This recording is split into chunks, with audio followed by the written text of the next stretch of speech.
კიდევ ერთხელ მოგესალმებით, ჩვენ ვაგრძელებთ ჩვენს ტრადიციულ შეხვედრებს და საუბრებს ბიბლიურ ისტორიასთან, საღვთო ისტორიასთან დაკავშირებით. ჩვენ გაჩერებული ვიყავით იმ მომენტზე, ვსაუბრობთ აბრაამთან დაკავშირებით და ბოლოს ასაც გავიცანით, იყო ამბავი იმასთან დაკავშირებით, აბრაამი როგორ გამოიხსნა ტყვეობიდან ლოტს. შემდგომ როგორი იყო შეხვედრა აბრაამისა და მელქისედეკისა, აბრაამისა და სოდომელთა მეფისა. და წმინდა წერილი ახლა აღწერებს თხრობას, ძალიან საინტერესო თხრობას და მე წინ მინდა გითხრათ, რომ რაღაცა აზრით ჩვენ ახლა დღევანდელ დღეს თხრობისას ერთ თავს გამოვტოვებთ. ამ ერთი თავს გამოტოვების შემდგომ ამბავს შევეხებით და დაუბრუნდებით მე ისე გამოტოვებით თავს ვინაიდან გავიკოთ ის ამბავი რა ამბავიცაც გრძელდება ეს რა ქვია თხრობა ლოთის თხრობის გამოხსნის შემდგომ, ხო? ამიტომ აუცილებელია აი ეს სხვა ადგილას დაწერილი ამბავი წამოვიღოთ და დავდოთ აქ ვინაიდან თავის დროზე მე ვთქვი და ვიმეორებ, რომ მოსე წინასწარმეტყველის სისტემურ თხრობას მიყვება ხშირად ქრონოლოგიურს ნაკლებად და შესაბამისად ამის სუჩერდება სწორედ რომ სხვა ადგილას დაწერილი ამბავი აქ წამოვიღოთ და ერთიანობაში გამიხსენოთ ის, რასაც რის შესახებაც თხრობას ახლა დავიწყებ. მეორე მხრივ მინდა ვთქვა, რომ თხრობა იწყება გამოცხადებით, აბრაამს აქვს გამოცხადება და ეს არის წმინდა წერილში ყველაზე ხანგრძლივი გამოცხადება, თუ არ ჩავთვლით, ხას უსვო, თუ არ ჩავთვლით იმ გამოცხადებას, რომელიც კაცობრიობის წინაშე წარმოდგა ჩვენი მაცხოვრის შობით და რომელიც ასე ვთქვათ 33 წლის განმავლობაში ამ ქვეყნად ცხოვრობდა.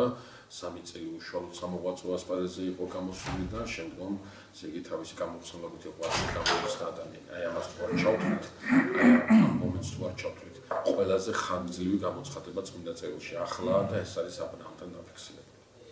შესაძლებელია ვივარაუდოთ, რომ ის მიმდინარეობს მთელი დღის განმავლობაში ნაწყვეტ ან დაწყებულია ღამის მიწურულისას და მეორე დღის ბოლოსკენ სრულდება. ეს ძალიან ხანგრძლივი გამოცხადება და აბრაამი მთლიანად ჩართულია ამ გამოცხადებით იმაში პროცესში.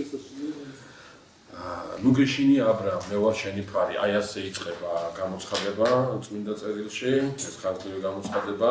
საინტერესო ლიტერატურაში ძირითადად დაწოლილია აზრი ამასთან დაკავშირებით, რომ ღმერთი აბრაამს აღუთქვავს გვერდით ყოფას, ღმერთი აბრაამს აღუთქვავს დაცვას და ყურადღებას აქცევენ ამ სიტყვებს, ნუ გეშინია, ის უნდა ეშინოდეს აბრაამს და თითქმის ყველა ამას აქცევს ყურადღებას, რომ აბრაამს უნდა ეშინოდეს რევანშისტული მარშისა, სამხედრო მარშისა, რომელიც შეიძლება დამარცხებულმა მეფეებმა ხელახლა წარმოიწყონ ქანაანში არსებული სამეფო ქალაქის სამეფოების მიმართულებით. ნუ ეს აზრია გამოთქმული, მაგრამ ჩვენთვის უფრო საინტერესოა იმას, რასაც ეთქვის ღმერთი ან ნუ გეშინია შემდგომ აბრაამს. ნუ გეშინია აბრაამ, მე ვარ შენი ფარი. ცოტა მოგვიანებით, ჩვენ როდესაც შევეხებით მოსე წინასწარმეტყველთან მიღებულ გამოცხადებას, რომელიც მან ქორების მთაზე მიიღო და სადაც ღმერთს ეკითხება რა უთხრა ისრაელს, ვინ ხარ შენ, რომელი ღმერთი მგზავნის მე და ღმერთი მას გააცნობს თავს ცნობილი სახელით, რომელიც ტეტრაგრამით არის წარმოდგენილი ებრაულ წერილობაში, ნათარგმნია როგორც იაჰვე, ნათარგმნია როგორც ეს ტეტრაგრამა გაშლილი არ არის და სხვადასხვანაირად იკითხება და ამას თავის ადგილას ვისაუბრებთ ამასთან დაკავშირებით. იქ ღმერთი ამბობს ასეთ რამეს, რომ ამ სახელით არ განცხადები ვარ შენ მამაპაპას, აბრაამს, ისააკს და იაკობს. შენ მამაპაპას გავიცანი სახელით ელშადაი, უფალი ყოვლადწლიერი. აი ეს მე ნუ გეშინია აბრაამ, მე ვარ შენი ფარი. ეს ელშადაი, რომლითაც იცნობს ღმერთს მამამთავართან მოდგმა აბრაამი, ისააკი და იაკობი. რატომ არ იცნობს იმ სახელით, რა სახელითაც ღმერთი განიცხადება მოსეს და რატო იცნობს სწორედ ამ სახელით და მეტი რატო არ არის საჭირო. საქმე ის გახლავთ, რომ ორივე შემთხვევაში ჩვენ საქმე გვაქვს მონოთეისტთან, სხვადასხვანაირად აღიქვამენ მონოთეისტურ რელიგიასთან ურთიერთობას, ისრაელის ურთიერთობას სოკულევარს მიაჩნია რომ ისრაელი ამ სიტყვის პირდაპირ მნიშვნელობით სრული მონოთეისტი არასდროს ყოფილა, მათ უბრალოდ მონოთეიზმის შესახებ იდეას იცნობდნენ, მაგრამ ბოლომდე აი ამ რელიგიაში ისინი არასდროს დგარან. მე ნაკლებად ვეთანხმები ამ მოსაზრებას, ნამდვილად იყო ისრაელის ცხოვრებაში ეპიზოდები და პერიოდები, როდესაც ისინი მკაცრი მონოთეისტები იყვნენ და ნამდვილად სანამ აი თაყვანისმცემლობა შემოიღებდნენ, სწორედ რომ აი ამ ერთი ღმერთის თაყვანისცემის რელიგია ჰქონდათ, მაგრამ ჩვენთვის ეს თავის დროზე ვილაპარაკებთ ამასთან დაკავშირებით, რაღაც საინტერესო რა არის. საინტერესო ის გახლავთ, რომ აი აქ ჩვენ ამავე გამოცხადებაში დავადასტურებთ ამ ჩვენ აზრს, რომ მამამთავართა ეპოქისათვის ის მონოთეისტური რელიგიისათვის მნიშვნელოვანი დეტალი ღმერთის თვითმყოფადობისა, ღმერთის მხოლოდ არსებობისა, რითაც განიმარტება ტეტრაგრამის ტერმინი არ არის აუცილებელი, არ არის მნიშვნელოვანი მამათა რელიგია, ანუ მამამთავართა რელიგია, აბრაამის, ისააკის და იაკობის რელიგია სრულიად აკმაყოფილებს მონოთეისტურ სწრაფას იმასთან დაკავშირებით, რომ მან იცოდნენ ღმერთი მხოლოდ როგორც ყოვლადწლიერი. ახლა აქ ისმის ასეთი კითხვა, რით შეიძლება, რატო შეიძლება შემოიფარგლოს, რატო შეიძლება, ასე ვთქვათ, იტვირთოს მონოთეიზმის იდეა, სწორედ ამ ტერმინა, ელ-შადაის ტერმინა, ანუ ყოვლადწლიერი ღმერთის ტერმინა. რაღაც აზრით იოანე დამასკელი ამას აქცევს თავის დროზე ყურადღებას და როდესაც ასაბუთებს, რომ ღმერთი აუცილებლად ერთი უნდა იყოს და ვერ იქნება ღმერთი მრავალი, ღმერთის თვისებებს აქცევს ყურადღებას, რა თვისებები წარმოდგება ის და მაგალითად ერთ-ერთი თვისება არის ღმერთის ყველგანმყოფობა. და თუ ღმერთი ყველგანმყოფობს, უბრალოდ ადგილი აღარ რჩება მეორე ღმერთს, ანუ თუ ორი ღმერთი იქნება, სამი ღმერთი იქნება, 10 ღმერთი იქნება, 10-ს უნდა კონდეს ეს მახასიათებელი ყველგანმყოფობისა და თუ ერთი მყოფობს ყველგან, უბრალოდ მეორე ყველგან ვერ იქნება, რადგან მეორე ყველგან ვერ იქნება, ის მეორე ღმერთიც ვეღარ იქნება. შესაბამისად, აი აქ დავდივართ, აი ამ კუთხით უყურებთ აი ამ გამოცხადებას, სადაც ღმერთი ეუბნება, მაგრამ რითაც მამამთავრები ღმერთის ცნობენ ყოვლადძლიერს, თავის თავში გულისხმობს ეს ამას, რომ ღმერთი თუ არის ყოვლადძლიერი, მეორე ყოვლადძლიერი ვეღარ იქნება. ეს არის ის ერთი, რომლის წინაშეც სხვა ძლიერება არ არსებობს. შესაბამისად, აბრაამის, ისააკის და იაკობის მონოთეიზმი ღმერთის ყოვლადძლიერების იდეას აბსოლუტურად ითავსებს და ასე ვთქვათ, დამატებითი რაღაცა გამოცხადება მათ არ ჭირდებათ. რაც შეეხება ამ კონკრეტულ მომენტში მოცემულ მითითებას, რომ მე ვარ შენი ფარი, ეს ძალიან თქო კარგად დავიმახსოვროთ, ვინაიდან ცოტა მოგვიანებით ჩვენ ძალიან დაგვჭირდება აი ეს იდეა. ჯერ დავითთან რო გადავალ და ზოგადად ისრაელზე რო ვისაუბრებთ, იქ დაგვჭირდება სწორედ აი ამის გახსენება, რომ ისრაელისთვის ფარი და დაცვა არის ღმერთი და არის ის ღირებულებები, რა ღირებულებების ამ გამოცხადებითი რელიგიის კონტექსტშია წარმოდგენილი და არა ვთქვათ პოლიტიკური, ეკონომიური თუ სოციალური გადაწყვეტილებები. ჩვენ ცოტა მოგვიანებით ვნახავთ და ამას პირდაპირ შევეხებით, რომ ისრაელის სახელმწიფოს განვითარება უკავშირდება არა ჭკვიანურ პოლიტიკურ გეგმას, არამედ მის მახსოვრობას და ცხოვრების იმ წესს, რომელიც თავის თავში გულისხმობს, რომ მისი ფარი და მისი მცველი არის ღმერთი. აი მაგალითად, როდესაც წინასწარმეტყველი გამოდის სამოღვაწო ასპარეზზე, ჩვენ წინასწარმეტყველებზე რამდენად დავწერეთ უკვე სიტყვა და შემდგომაც ვიტყვით 2-3 სიტყვას, მაგრამ წინასწარმეტყველი, როდესაც გამოდის ასპარეზზე, მე გაგახსენებთ გითხარით, რომ წინასწარმეტყველი არ არის პიროვნება, რომელსაც ევალება მარტო თქواس, ის წინ თქواس ისაც მოხდება. ეს ერთი ნაწილია, ერთი მხარია მისი მოღვაწეობის და როგორც წესი წინასწარმეტყველებს სიტყვის ასეთი სიტყვები დაიწყებს წინასწარმეტყველებას. ამას ამბობს უფალი ღმერთი ისრაელს, ანუ ჩემი სიტყვები კი არ არის. მე ვამბობ იმასაც ამბობს ისრაელის ღმერთი, ანუ მე ვიმეორებ იმასაც მითხრა ღმერთმა. გითხარით კიდევაც თავის დროზე, რომ წინასწარმეტყველი განსაკუთრებული არის იმით, რომ წინასწარმეტყველს სხრისგან განსხვავებით ესმის, რასაც ლაპარაკობს ღმერთი და სხვას არ ესმის იგივე.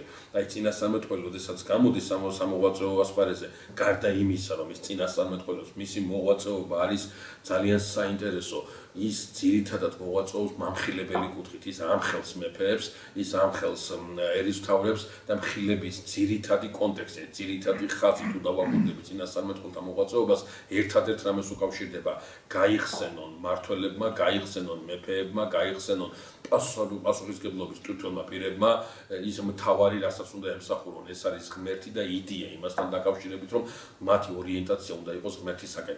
ანუ ჩვენ გვექნება აი ასეთი წმინდა წელებში გვხდება ასეთი კონტექსტი, რომ რო გექნება იმედი ეგვიპტის, ნუ გექნება იმედი იმის, რა ქვია, ასურეთის, ნუ გექნება იმედი არამეს, ანუ სირიის, ნუ გექნება იმედი ბაბილონის, ანუ შენი იმედი არის ღმერთის გარშემო შემოკრება და მართლაც მეფე თუ უჯერებს წინასწარმეტყველს, ანუ თუ ამ სმენელი წინასწარმეტყველისა, მაშინ მისი გზა წარმართებულია და პირიქით, როდესაც მეფე ამას არ უჯერებს და საერთაშორისო პოლიტიკურ ასპარეზზე ძალიან დიდი იმით, რა ქვია, პრეტენზიებით გადის, როგორც წესი ისრაელს ძალიან ძვირად უჯდება ჩვენ ელია წინასწარმეტყველის ხანაზე რო გადავალთ, იქ განსაკუთრებულად შევიგრძნოთ, როცა მეფე იოსაფატისა და მეფე აქაბის პოლიტიკურ, ასე ვთქვათ, ურთიერთობებს შევეხებით, იქ ვნახავთ, რამდენად მძიმედ დაუჯდება ქვეყანას და ხალხს აქაბის, ასე ვთქვათ, უпроსტად აქაბის მამის წარმატებული საგარეო პოლიტიკა, სრულიად სრული მნიშვნელობით წარმატებული საგარეო პოლიტიკა, რამდენად სახიფათო იქნება მეფე იოსაფატის ასევე წარმატებული საგარეო პოლიტიკა და რამდენად მძიმედ დაუჯდება ეს ყველაფერი შემდგომ როგორც ჩრდილო ისრაელს, ისე სამხრეთ იუდეას. მე ვარ შენი ფარი, ნუ გეშინი ა ブラ ამ, მე ვარ შენი ფარი, აი ესე იწყება ეს გამოცხადება და ჩვენთვის ძალიან მნიშვნელოვანია ის, რომ აი ამ გამოცხადებაში ღმერთი ა ブラ ამს კვლავ უმეორებს იმას, რომ ეს მიწა, რომელ მიწაზეც ის მკვიდრობს, მისი და მისი მოთქმისთვის იქნება გადაცემული. აი აქ ა ブラ ამი ღმერთს შეესიტყვება და ეუბნება ასეთ რამეს. რითი გაიგოს მან, რომ მაბადით, ხო, არ ყავს მას შთამომავალი, ა ブラ ამი ამბობს, რომ არ ყავს მას შთამომავალი და ერთადერთი ვისაც შეუძლია მისი სამკვდრებელი მიიღოს მემკვდრეობად, ეს გახლავთ მისი მსახური დამასკოდან გამოსული ელიაზარი. დამასკელი ელიაზარი. როგორც ამბობენ და ეს შუამდინარეთში ნაპოვნ კანონთა კოდექსშიც არის ასახული, რომ ძველ აღმოსავლეთში თუკი ვერანაირი გზით ვერ გადაწყდებოდა უშვილოების პრობლემა მამამთავრის ოჯახში, მაშინ ყველაზე დაახლოებული მსახური იბარებდა მემკვიდრეობას, კანონით იყო ეს განსაზღვრული და ფიქრობენ, რომ ა ブラ ამი სწორედ აი ამ კანონს ეხმარება, როდესაც დამასკელი ელიაზარს ახსენებს. ახლა ეს დამასკელი ელიაზარი ვინ არის? ბოლომდე წმინდა წერილში გარკვეული არ არის. არის გარდამოცემა იმასთან დაკავშირებით, რომ აქადური გარდამოცემა იწევს ამ ინფორმაციას, რომ როდესაც ა ブラ ამი თავის საემიგრაციო გზაზე მოდიოდა და გამოიარა დამასკო, გარკვეული პერიოდი გაჩერდა იქ და დამასკოს მოსახლეობამ ა ブラ ამი მეფედან პირველ მმართველად გამოაცხადეს და ა ブラ ამი გარკვეული პერიოდი მართავდა თითქოს და ამ ქალაქს და როდესაც ეს ქალაქი დატოვა საღვთო მოწოდების თანახმად, დამასკელი ელიაზარიც თან გამოყვა მას. ნუ არის მეორე მოსაზრება, რომ ეს დამასკელი ელიაზარი გზაზე შეიძინა ა ブラ ამმა, მაგრამ ამას ნაკლებად აღნიშნულობა თქვენი ყურადღება მინდა მივაქციო რას. ჩვენ ცოტა მოგვიანებით ამ კაცს გავიხსენებთ და წინ გეტყვით. ამ კაცის ნაირი პერსონაჟი წმინდა წერილში არ არსებობს. საოცარი ადამიანია, საოცარი თვისებების მქონე ადამიანია. ის რომ მართლა საოცარი ადამიანია, ჩვენ აი ამ მომენტითაც შეგვიძლია გავიგოთ, რომ ა ブラ ამს, რომელიც ძალიან მდიდარია და გავლენიანი შეიხის ავტორიტეტით სარგებლობს უკვე ქანაანის მიწაზე, არავინ არ ახსენდება და არავინ არ წარმოუდგება თვალწინ თუ არა აი ეს დამასკელი ელიაზარი, რომელმაც მართლა უნდა ჩაიბაროს მისი სამემკვიდრო, იმდენად საოცარი, იმდენად ამაღლებული და იმდენად დაახლოებული პიროვნება ა ブラ ამთან. ა ブラ ამთან დაახლოება შესაძლებელი იყო ერთადერთი, ასე ვთქვათ, პირობით. ა ブラ ამის სულის მონათესავე უნდა ყოფილიყო ადამიანი და სულის მონათესაობა თავისთავად ცხადია იმას შვება, რა ქვია, წარმოჩინდება იმგვარ აზროვნებაში, იმგვარ ღირებულებათა ფლობაში, რა ღირებულებაც ა ブラ ამს და მეგობრობა საერთოდ ასე იწყება, ხო? რაღაცა საერთო გაზიარებული ღირებულებებია, რაღაცა ერთი რამის გარშემო იკრიბება ეს ორი თუ სამი ადამიანი და ეს ღირებულებაა, რაც მათ ამეგობრებთ, თუმცა მეგობრობის სხვა ფორმასაც შეიძლება მივაქციოთ ყურადღებას ამის შესახებ ცოტა მოგვიანებით. მაგრამ აქ რამე დავთქვა, დამასკელი ელიაზარი მართლა საოცარი პიროვნებაა, ჩვენ ცოტა მოგვიანებით ამ პიროვნებას ვახსენებთ, თუმცა წმინდა წერილი არ ახსენებს. მაგრამ საეკლესიო ეგზეგეტიკა ახსენებს, საეკლესიო გარდამოცემა ახსენებს, როგორც იუდაური ძველი აღთქმის ეკლესიის, ისე ახალი აღთქმის ქრისტიანული ეკლესიის გარდამოცემა და ჩვენ კიდევ ვნახავთ ამ ადამიანის საოცრებას და ამ ადამიანის რაღაც აღმატებულობას. მე ხშირად ვამბობ ხოლმე, მეორე ადგილას როცა მივალთ, იქ კიდევ ვახსენებ ამას. დამასკოელი ელიაზარის რაღაცნაირად ტოლ პიროვნებად ხედავ წმინდა წერილში მართა ლაზარეს, ქრისტეს მეგობარს ლაზარეს, რომელიც 4 დღის კუდარი აღადგინა ქრისტემ საფლავისაგან, თითქოს როგორც აბრაამი წინა სახეს თვითონ ჩვენი მაცხოვრისას რაღაცა აზრით შეიძლება ვთქვათ, რომ დამასკოელი ელიაზარი რაღაცნაირად წინამორბედს და სიმბოლოს იტევს მართალი ლაზარეს. კაი, ამ კაც ჩვენ დავუბრუნდებით, ცოტა მოგვიანებით, უბრალოდ აუცილებლად მინდოდა მასთან დაკავშირებით ორი სიტყვა მეთქვა და აი აქ ამ ადგილას ღმერთი აბრაამს ეუბნება უკონკრეტებს, რომ შენი წიაღიდან გამოსულზე გელაპარაკებ. ამ ჩვენ უნდა პირველში ჩვენ უნდა გვახსოვდეს ერთი ესეთი რაღაცა. ჩვენ მე გამჭირდება ამის გახსენება, რომ გამოცხადებას აქვს ყოველთვის პედაგოგიური მნიშვნელობა. საფრთხო გამოცხადება არ შეიძლება იყოს გამოცხადება, რომელიც ტოვებს რაღაცა ან ეიფორიას, ან დატოვებს რაღაცა ექსტაზს, ან დატოვებს რაღაცა გაუგებარ შემართებას, ეს გამოცხადება საფრთხო ვერასდროს ვერ იქნება. გამოცხადება ყოველთვის არის პედაგოგიური, რაღაცა კონკრეტულ მიზანს ემსახურება და შესაბამისად გამოცხადებათა რიგს თუ დავალაგებთ, წმინდა წერილში წარმოდგენილ გამოცხადებათა რიგს თუ დავალაგებთ, ჩვენ ერთ ყველაზე მნიშვნელოვან დეტალს შევნიშნავთ. ყველა გამოცხადება, ყველა მომდევნო გამოცხადება შეიცავს რაღაცა ახალს, სიახლეს, მოაქვს რაღაცის დაკონკრეტება, მოაქვს რაღაცა ახალი ამბავი. ანუ გამოცხადება არ ხდება იმიტომ, რომ რაღაცნაირად ვიღაცა გაერთოს, რაღაცა პედაგოგიური დანიშნულების არის. აი ამ გამოცხადებაში, კონკრეტულად ამ გამოცხადებაში, ამ ვრცელ გამოცხადებაში, რომელიც ეძღვნება აბრაამს, სიახლე აბრაამისთვის გახლავთ რაღაცა აზრით ეს, რომ შენი შვილი, შენ მოთქმაში იგულისხმება შენი თესლიდან გამოსული, შენი წიაღიდან გამოსული, სწორედ იმაზე მაქვს ლაპარაკი, რომ ის დაიკავებს ამიცას და სწორედ აი ამ მიმართულებით უნდა იფიქრო, რომ აი აქედან გამოსული იქნება მაკურთხეველი ქვეყნიერების ყველა ტომისა. აი აქ წმინდა წერილში წერია საოცარი ფრაზა ამის შემდგომ. სრულიად გაუგებარი. ლოგიკური თვალსაზრისით, სრულიად გაუგებარი რაღაცა რაციონალური თვალსაზრისით. წმინდა წერილში წერია, რწმენა აბრაამზე შეერაცხა მას სიმართლედ. აი, მიიღო ამ კაცმა ეს და დაიჯერა. რა უნდა დაიჯეროს ამ კაცმა? გასულია წლები, გასულია დაახლოებით 20 წელი. რომ ღმერთი პირდება გეყოლებაშვილი. იმდენად არალოგიკური გახდა აბრაამის ცხოვრება ამ გამოცხადების წინაშე. რომ აბრაამი დავიდა იმას რამდენ რომ შვილზე რო ლაპარაკობს, ღმერთი ჩემ შვილზე კი არ ლაპარაკობს. ლაპარაკობს ვიღაცა ისეთი, რომელიც შვილი მithmeყოლება მე და ამიტომ ახსენებს დამასკოელ ელიაზარს. აბრაამა ლოგიკურად დაასკვნა. იხეტიალა, მოშივდა, მერე ოჯახი დაკარგა, მერე ეს ოჯახი ისევ აწყო, შემდგომ კიდევ ხეტიალოს ომში მოუწია ყოფნა, ერთ ადგილას ვერ გაჩერდა, ვერსად დამკვიდრდა, ასეთი სამკვიდრებელი ვერ იპოვა. აი ეს გამოცხადება სულ ახსოვს აბრაამს.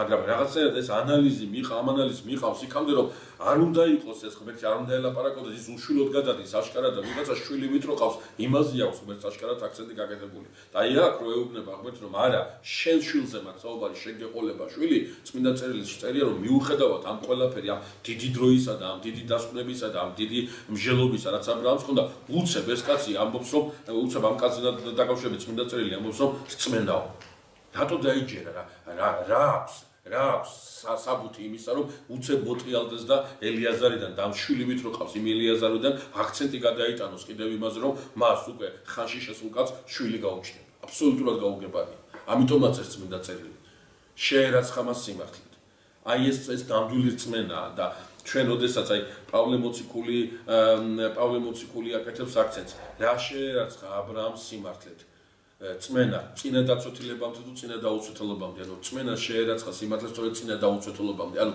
რაღაცა რიტუალის გარეშე წარმოდგენილი წმენა არის ის წმენა რომელიც წმინდა წერილისათვის არის მისაღები და რომელიც წმინდა წერილი უწოდებს სწორედ იმას რაც ადამიანს დააკავშირებს ღმერთთან მე თავის დროზე გეუბნებოდი და კიდევ ერთხელ მინდა გაგიმეოროთ რომ წმენის ქრისტიანული გააზრება თავის თავში გულისხმობს არა ათეიზმზე გამარჯვებას გულისხმობს არა იმას რომ შენ რაღაცა როგორ გითხრათ რაღაცას აღიარები ისეც ისი აღიარებითაც სხვაზე მაღლადგები ან მენტალური ან და რაციონალური თვალსაზრისით არა წმენა ქრისტიანობაში არის არა აღიარება რაღაცის არსებობისა დაჯერება რაღაცის არსებობისა არამედ დაჯერება იმისი რაც გითხრა იმან ვისი არსებობაც გჯერა. ანუ წმენა ღმერთის არის არა აღიარება ღმერთის არსებობისა, მე წმენა ღმერთის არის დაჯერება იმისა, რაც ღმერთმა გითხრა აუცილებლად მოხდება. აი როდესაც მაცხოვარი ქადაგებს და მაცხოვარი ამ ქვეყნას მოღვაწეობს, ის სწორედ ამას გაუსვებს ხას, როდესაც საუბრობს იმასთან დაკავშირებით, რომ ვინ არის ვისაც წამს, ვინ არის ის ვისაც ვინ ჩემი ერთგულია, ვინც აღასრულებს ჩემს ნათქვამს, ვისაც ჯერა ჩემი ნათქვამის. სიტყვაზეა საუბარი, სიტყვის სმენაზე და მის დაჯერებაზეა საუბარი და რა ვიღაცის ან რაღაცის არსებობაზე. ეს ძალიან პრინციპულია და ძალიან მნიშვნელოვანია წმენის განსაზღვრის თვალსაზრისით და ზოგადად როდესაც აი კაცობრიობა პოსტმოდერნულ ხანაში შედის და რაღაცა ახალი ღირებულებითი სიახლეები შემოდის, პოსტმოდერნის ღირებულებები შემოდის და ამის გარშემო იკრიბება ადამიანის აზროვნებაში სულ უფრო ხდება მინავლებული რწმენის აი ეს პროცესი და რაც თავარია ადამიანს ავიწყდება ნამდვილი რწმენა რა არის. თავის ძროზე გეუბნებოდი და კიდევ ერთხელ გიმეორებთ. ქრისტიანული პერსპექტივა არის უარყოფითი, არ არის დადებითი ან ქვეყნიური. ბოლოს მოვა ანტიქრისტე და გამეფდება. უბრალოდ ანტიქრისტეს გამეფებას, ანტიქრისტეს არჩევას, სოფლიო საზოგადოების მიერ ანტიქრისტეს მიღების აი ამ საშინელ გადაწყვეტილებას აჯობებს და იმას იზავს, რა ქვია, დაჯავრნის ისევ ღმერთის უშუალო ჩარევა. მოდის უფალი მეორედ და ამით დასრულდება ანტიქრისტეს ბატონობა. ეს არ იქნება ის სახადი, რომელიც სახადსაც საზოგადოება თავისი ლოგიკითა და თავისი უკმაყოფილებით მოიხდის. არა, უშუალოდ ღმერთის ანამარჩარევა კაცობრიობა ამას ვერ გადააბიჯებს. და მე გეუბნებოდით კიდევაც და გიმეორებთ, რომ ანტიქრისტეს სამეფო, ანუ ანტიქრისტეს სამყარო არ არის ათეისტები, ამ სამყაროში არ აქვს ადგილი ათეისტებს. ათეისტი არ დაუჯერებს ანტიქრისტეს, ათეისტი არ აყვება ანტიქრისტეს. ანტიქრისტეს ჭირდება რელიგიური ადამიანები. ანტიქრისტეს ჭირდება ადამიანები, რომლებსაც სწავთ, რომ ღმერთი არსებობს. მაგრამ ამაზე მეტი არ აქვთ შემთხვევაში.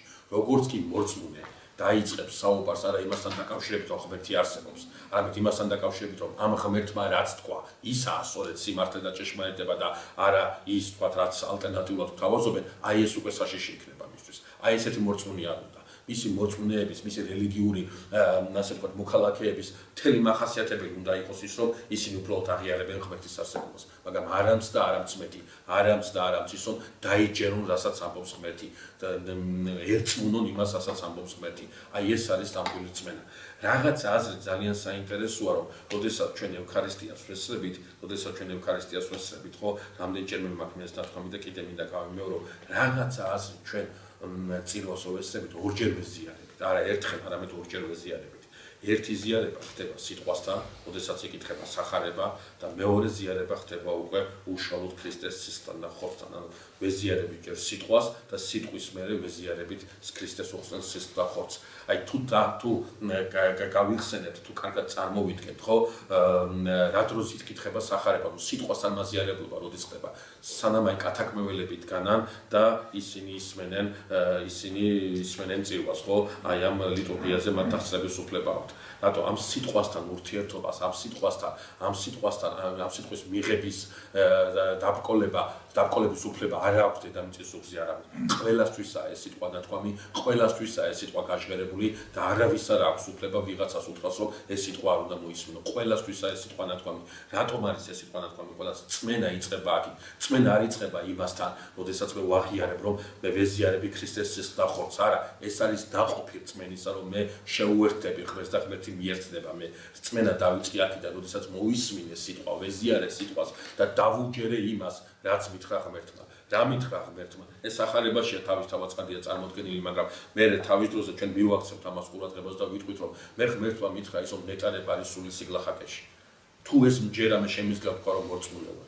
მაგრამ მე თუნდაც ეს არ მჯერა და ვამბობ, რომ კი ისტორიულად ვაღიარებ ქრისტე არსებობს, ვაღიარებ ღმერთი ყოვლადწმინდა სამება, მაგრამ არ უჯერებ იმას, რომ თუნდაც ბედნიერება მართლა სული სიგლახაკეშია, თავი არ უნდა მოვიტყუოთ, არავინ და არ უნდა ვთქვა, რომ მართლა მორწმუნე ვარ. ან დავიჯერებთ იმას, რაც გითხრა და მორწმუნე ვარ. ან უბრალოდ ღმერთის აღიარებით ჩვენ არანაირი წმენა არ აქვს ქრისტიანული გააზრებით თავისთავად ცხადია. ხა სიტყვა ძალიან შორს არ მინდა წამოვიდეს, ამიტომ დავუბრუნდეთ ამ მომენტს და ყურადღება მივაქციოთ ამას, რომ წმენა აბრაამს და შეერაცხა მას სიმართლედ. წმენის არსი სწორედ ეს არის. ყოველგვარი მტკიცებულების, ყოველგვარი ლოგიკური მსჯელობის, ყოველგვარი, ასე ვთქვათ, განჟის მიღმა ხდება ამ წმენის მიღება. აბრაამს არ ჭირდება მტკიცება, ანუ წმენა რა არის პავლე მოციქული გავიხსენოთ. გაჭირება უხილავისა, ხო? წმენა იმისა, რაც მოხდება სამომავლოდ და რაც უხილავია. აი რაღაცა, სწორედ აი ამ სიმაღლეზე დგას ა ブラ ამი. ამ წმენას კიდე აქვს წინ ძალიან დიდი გამოსვლა, ჩვენ მას შევეხებით თავისთავად ცხადია, მაგრამ დაუბრუნდეთ წმინდა წერილის ამ ადგილს, სადაც წერია, რომ წმენა ა ブラ ამზე შეერაცხა მას სიმართლედ და აი აქ თითქოს და ჩერდება წმინდა წერილი, აქ ჩერდება მოსე წინასწარმეტყველი, რაღაცა ამბავის მოთხრობა დაასრულა თითქოს და შემდეგი წინადადება, რომელსაც დაწერს მოსე, თლიანად ერთი შეხედვით, თლიანად აუკუღმართებს და თლიანად წარხოცავს იმ მსჯელობას, ამ მსჯელობას წარმოუადგინეთ და ამ მსჯელობას თვითონ წმინდა წერილში იყო წარმოდგენილი. სულ სხვა რამის გვეუბნება წმინდა წერილი. აი ა ブラ ამი რას ეუბნება ღმერთს. რა ნიშანს მომცემ, რომ ეს ასე იქნება მართლა. აი როგორც კი ნიშანზე დავიწყეთ საუბარი, ეს ვერანაირად ვერ იქნება წმენა. ეს არ არის ის წმენა, რომელიც შეიძლება ა ブラ ამს შეერაცხოს სიმართლედ. რადგან ნიშანს ითხოვს, რაღაცა დამოწმებას ითხოვს, მაშინ ეს ვეღარ იქნება წმენა. ეს აღარ არის, აი მაცხოვარი ხშირად ამბობს, ხო? აი მაგალითად მართალი ლაზარეს აღდგინება რო იყო, როდესაც მართალი ლაზარეს აღადგენს, ხო? ეუბნება იმას, საქვია, იქ მსმენელებს, უпроსტად ლაზარეს დასეუბნება, რომ ხომ გითხარით თუ გწამს, შესაძლებელი იქნება შენი ძმის გასუსლება. ანუ ამას ახსენებს. შემდეგ დაიჯერო რაც გითხრეს ის და ამის შემდგომ არის შესაძლებელი ყველაფერი, ხო? ანუ რაღაცნაირად როგორც კი საბუთს ითხოვს ა ブラ ამი, მთელი ეს ჩვენი მსჯელობა ამაო აღმოჩნდება და წმინდა წერილის დანასხმის ამაოა წმენა ა ブラ ამზე შეერაცხა მას სიმართლეს, მაგრამ ჩვენ ვნახავთ ა ブラ ამის საოცრებას ახლა. სინამდვილეში რა უნდა ა ブラ ამს და სინამდვილეში რა ნიშანს ითხოვს ა ブラ ამი. წმინდა წერილში არის ესეთი თხრობა ამის შემდგომ, რომ ღმერთი ეუბნება ა ブラ ამს, რომ მოიყვანოს 3 წლის ხბო, 3 წლის ესე იგი თხა, 3 წლის ცხვარი, ტრედი და გვრიტი, ეს 3 წლის ცხოველები დახლიჩოს, შუაზე დახლიჩოს და ერთმანეთის პირისპირ დაალაგოს, ფრინველები არ დახლიჩოს და აი ამას გააკეთებს ა ブラ ამი. და აი ამას გააკეთებს ა ブラ ამი. წმინდა წერილში წერია, რომ სვავებმა დაიწყეს დაცხრომა, ლეშის სვავებმა მოიკრიბეს და დაცხრომა იმასაკრეს და ა ブラ ამი უგერიებდა აი ამ დახლეჩილ ცხოველებს, უგერიებს სვავებს. ეს თხა, ეს ხბო, ეს თხა, ცხვარი სიმბოლოა 3 წლის რომ უნდა იყვნენ ქრისტიანულ ეგზეგეტიკაში, სიმბოლოს ხედავენ იმას, რომ ა ブラ ამის მოდგმიდან გამოვიდოდნენ მეფეები, მღვდლები და წინასწარმეტყველები. ასევე წინასახია იმისა, რომ ა ブラ ამის წიაღიდან ვინც გამოვიდოდა, ის იქნებოდა ბუნებითი მეფე, ბუნებითი წინასწარმეტყველი და ბუნებითი მღვდელი, ჩვენ მელქისედეკთან დაკავშირებით ეს უკვე ვისაუბრეთ. ტრედი და გვრიტი, ტრედის სახე სიმბოლოა ღმერთისა, სული წმინდა ტრედის სახით გარდამოდის ჩვენს მოწყობაზე. გვრიტის სახე სიმბოლოა რჩეულიერისა, მათი დაუხრეჩველობა სახე სიმბოლოა ღმერთისა და მისი რჩეულიერის მუდმივ ერთობაზე, ანუ გამოყოფლობაზე და აი რაღაცა ამ სიმბოლოებით შემოკრებილი ა ブラ ხო აი სვავების დაცხრომა სახე სიმბოლოა ან იმ მტრებისა, რომელიც ისრაელის წინააღმდეგ იქნებოდნენ განწყობილი და ისრაელი მათ მოშორებას შეძლებდა მხოლოდ და მხოლოდ იმ რწმენით, რწმენაც ა ブラ ამს ჰქონდა, ვინაიდან ამ რწმენით იკერიებს ა ブラ ამი ახლა ამ სვავებს. მეორიაზეთ ეს სვავების სახე სიმბოლოა დაცემული ძალებისა, რომელსაც რწმენის მართვის წაღება უნდათ ადამიანის გულიდან და ადამიანი მათ მოგერიებას შეძლებს სწორედ იმ მორჩილებით და იმ ღვაწლით, რაც ა ブラ ამს ჰქონდა, ბევრი სიმბოლოა ამაში ჩათეული, მაგრამ რაც შეეხება ისტორიულ მომენტს, აქ ახლავთ ასეთი რამე. ღმერთი კვლავ გამოეცხადება ა ブラ ამს და ეტყვის, შენი და შენი მოთქვისთვის მომიცია ეს მიწა. დიდზე დიდი ხალხი შეიქმნებით. უცხო ხალხის მონობაში იქნებით 400 წელი. მე გამჟი ხალხს და ძლიერი ხელით გამოგიყვანთ და შენიც გამოგვიანებით იტყვის ამ მიწაზე დაგასახლეთ.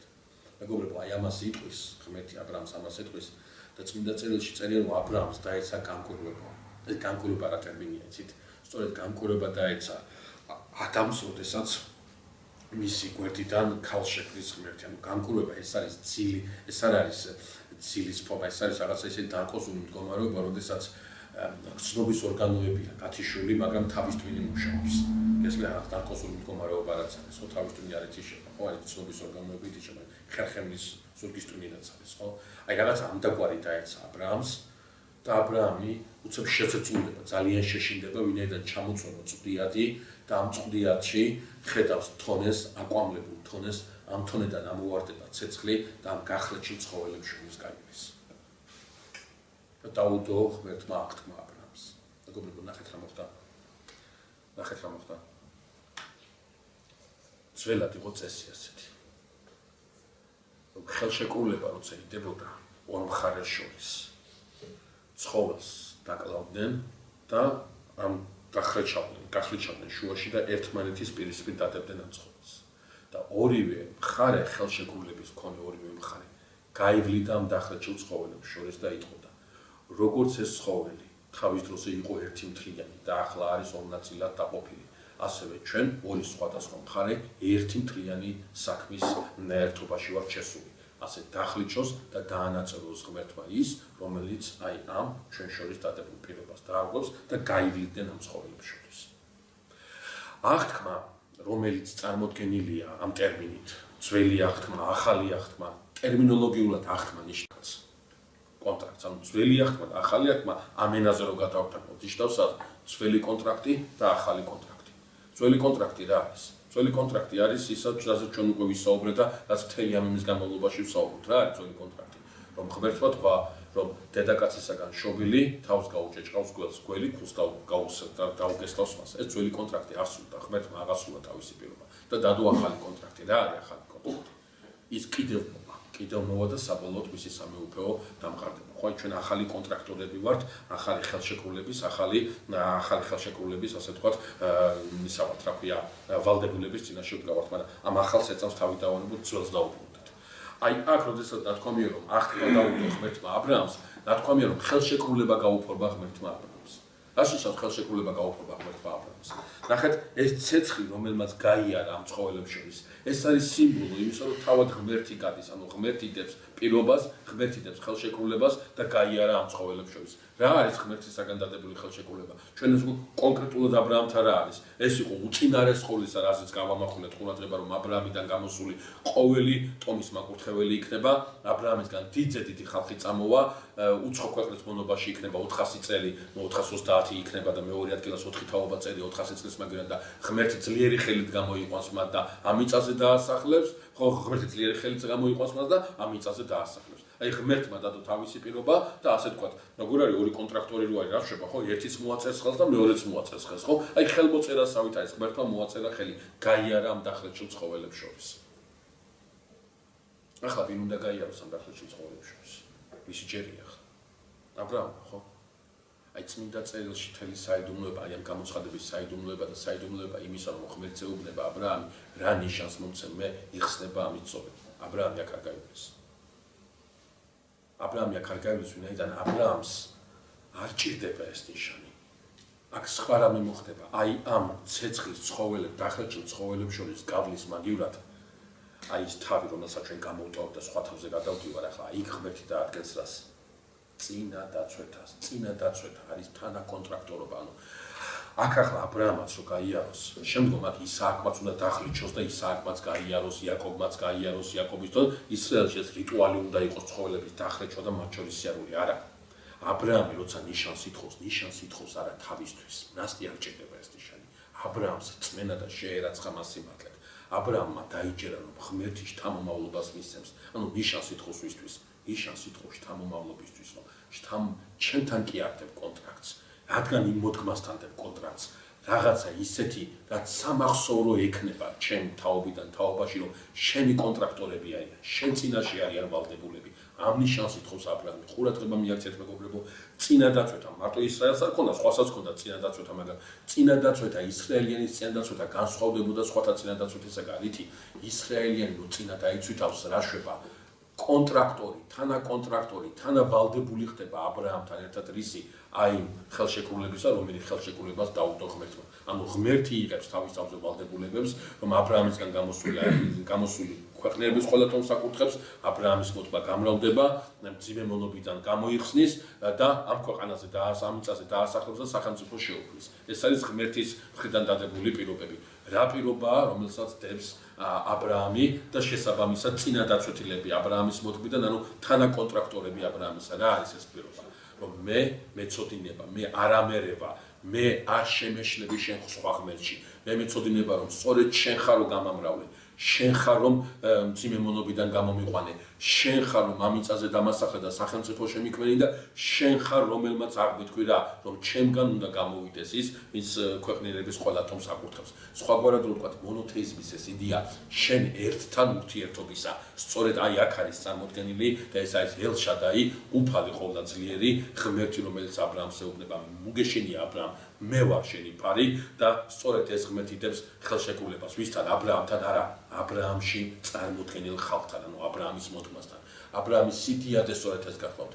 ფიქრობს, ზრუნავს და გადაგებულია იმ მოდგმაზე, რომელიც ჯერ ჩანასახშიც არ არსებობს, მაგრამ აბრაამისათვის უკვე სახეზეა, რატო? ღმერთმა უთხრა და იმიტომ. სწორედ დაუჯერა არა ღმერთის არსებობას, არამედ დაუჯერა იმას, რომ რაც ღმერთმა თქვა, ის აუცილებლად აღსრულდება. ამიტომ არის ეს ადამიანი ძალიან ძლიერი და ძალიან დიდი. ახლა ერთი ძალიან საინტერესო დეტალიც არის, რომელიც მე უკვე ვახსენე, მაგრამ ყურადღება არ მივაქცია. თავის ძროზე მე თქვენ გითხარით, მეგობრებო, რომ აბრაამა თავის პირად ცხოვრებაში გადაიტანა ყველაფერი, რასაც გადაიტანს ის მოდგმა, რომელი მოდგმაც უნდა წამოვიდეს აბრაამისგან და რომელმაც უნდა დაიმკვიდროს აღთქმული მიწა. გადაიტანა ხეტიალი, გადაიტანა შიმშილი, გადაიტანა ეგვიპტე, გადაიტანა სიმდიდრე, გადაიტანა ღმერთთან ურთიერთობის აი ეს ვიწრობი, რომ სწორად გაუგოს ღმერთს და არ შეხვდეს ეს ღმერთი სხვა ღმერთში არ შეეშალოს. და თითქოს და რაღაცა იყო დარჩენილი აბრაამის ცხოვრებაში, რაც უნდა გადაეტანა, ისაც გადაეტანა მისმა მოდგმამ და აბრაამს თითქოს ეჯერ არ გადაუტანია. რა არის ეს? ეს არის შეძრწუნება, შიში, აი ის ტკივილი და ტკივილსაც მისი მოდგმა ეგვიპტეში გადაიტანს. და აი ახლა ამ გამოცხადებაში ღმერთმა შიში და ეს შეძრწუნებაც მიგვარა მას და აი ამასაც იტვირთავს ამ საოცარი მოდგმის მამამთავარი და თლიანად მამამთავრის აი ამ იმაში რა ქვია საზომში მოექცევა ის.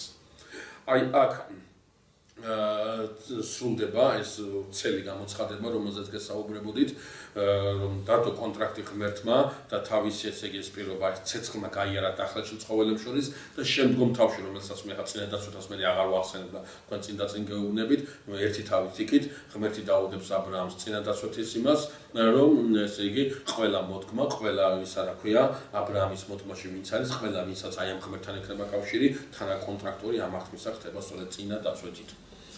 შემდგომი თავი, რომელიც წმინდა წერილშია წარმოდგენილი, ასეთ საინტერესო ამბავს გვეუბნება. ჩვენ უნდა დავსვათ კითხვა, კი ეს გამოცხადებები აქვს აბრაამს, ეს გამოცხადებები აქვს აბრაამს და ეს გამოცხადებები არ აქვს სარას. ამიტომ ხშირად რა იყო არის ქრისტიანულ ეგზეგეტიკაში მიდგომა და ცდელობა კითხვაზე პასუხის გაცემისა, უყვება თუ არა აბრაამი ყველაფერ ამას სარას, თავის სულს. რაღაცა აზრით შეგვიძლია ვთქვათ, რომ აბრაამი ყველა თავის გამოცხადებას უყვება სარას. ყველა გამოცხადებას აბსოლუტურად. გარდა ერთისა, ჩვენ ამ ერთ გამოცხადებასთან მივალთ. როდესაც აბრაამი თავის შვილს ისააკს აიყვანს მორიას მხარეში მთაზე და იქ დასაკლავად დააწევს მას. ალბათ არ ვიცი, ვერ გეტყვით ყოველ შემთხვევაში აშკარად ჩანს მოტივად ის, რომ მას რა ქვია, სარა ეცნობა იმ გამოცხადებებს, ამ გამოცხადებებიც აქვს აბრაამს. აი ახლა წმინდა წერილი ამბობს ასეთ რაღაცას, რომ სარა მიდის აბრაამთან და ეუბნება, დამხშამე უფალმა. ანუ შვილს ვერ გაგიჩენ. და შესაბამისად სთავაზობს იმასაც ძველ აღმოსავლეთში მიღებული იყო, რა იყოს მაგრამ ძველ აღმოსავლეთში მიღებული, რომ თუ კი ქალბატონს შვილი არ ყავდა, მაშინ ქალბატონს ჰქონდა უფლება მისი მხევალი შეეთავაზებინა ქმრისთვის და ეს ხალი, ეს მხევალი გამختارიყო ეგრეთ წოდებული თანაცოლი, ანუ ხარჭა. ხარჭა ნისავს თანაცოლს და არა თქვა აი ეს ხარჭა მეძავი მრუში სხვა არის. და ხარჭა არის სხვა ხარჭა ეს იყო სოციალური სტატუსი, რომელიც თანაცოლობის იმას აქვია სტატუსს განსაზღვრავდა. ყურადღება მიაქცეთ, ქმარი კი არ ეუბნება ცოლს, შენ შვილს ვერ გიჩენ და ახლა სხვა ქალისგან უნდა ყავდეს, არა, ცოლის თავაზობს თვითონ. დედაკაც ცოლი ირჩევს, აი ამ იმას აქვია ზოგიერთი ფიქრობს, რომ ეს სუროგაცია, ირჩევს აი ამ იმას აქვია ჭურჭელს, რომელიც ჭურჭელიდანაც მისი ქმარი შვილიერი გახდება. ანუ რა აზრი იყო ამაში ცით?